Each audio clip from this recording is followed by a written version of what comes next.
हृदय भगतमति सारंग पाणी। सारंग पाणी मानी रंगनाथ भगवान के प्रति महाराज दशरथ का समर्पण है। हृदय में भक्ति है, वही भक्ति रंगनाथ भगवान के श्री चरणारविंदों में समर्पण करने के लिए विवश कर रही है।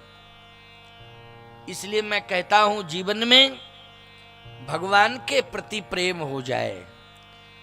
भगवान के प्रति प्रेम कब होगा? जब सत्संग सुनने को मिलेगा तब। क्या सुनने को मिलेगा? सत्संग सुनने को मिलेगा तब। इसलिए मैं कहता हूं कि संतान का जन्म ही ना होने पावे, इसके पहले माता पिता को सत्संग अवश्य ही सुनना चाहिए, क्योंकि गर्भस्थ अवस्था में भी सत्संग का प्रभाव पड़ता है। बोलो, पड़ता है कि नहीं? अभिमन्यु ने चक्रव्यूह वेदना, बोलो, मां सुभद्रा के गर्भ से ही सीख लिया था कि नहीं? उस समय अभिमन्यु का जन्म नहीं हुआ था, लेकिन कथा अर्जुन ने सुनाई और सुभद्रा जी ने सुनी। अच्छा बोलो भैया, अभिमन्यु का जन्म हुआ कि नहीं हुआ? हुआ। लेकिन अभिमन्यु चक्रव्यूह में प्रवेश करने वाला रहस्य गर्भ से ही समझ के आया था कि नहीं?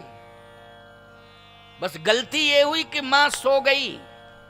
अगर सोती नहीं तो अभिमन्यु का वध नहीं होता प्यारे, क्योंकि अभिमन्यु चक्रव्यूह से निकलने वाली कथा भी समझ लेता, सुन लेता और उस रहस्य को समझ लेता कथा के माध्यम से कि चक्रव्यूह में प्रवेश करना है तो निकलना कैसे है। प्रवेश करने का रहस्य तो उसने समझ लिया, लेकिन वहां सुभद्रा सो गई।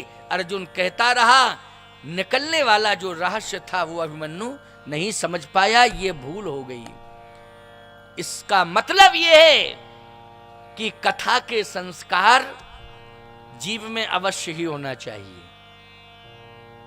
संतान को अगर श्रवण कुमार बनाना है तो माता पिता को कथा से जोड़ना पड़ेगा, सत्संग से जोड़ना पड़ेगा, संतों से जोड़ना पड़ेगा। यदि माँ बाप परिवार संतों से जुड़ गया और वो संतों से जो सत्संग करते हैं, संत और सत्संग ये दोनों के माध्यम से संतान जो होगी वो निश्चित ही श्रवण कुमार के रूप में होगी।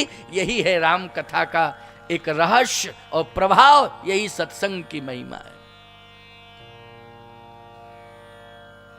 तो सत्संग सुनना बहुत आवश्यक है।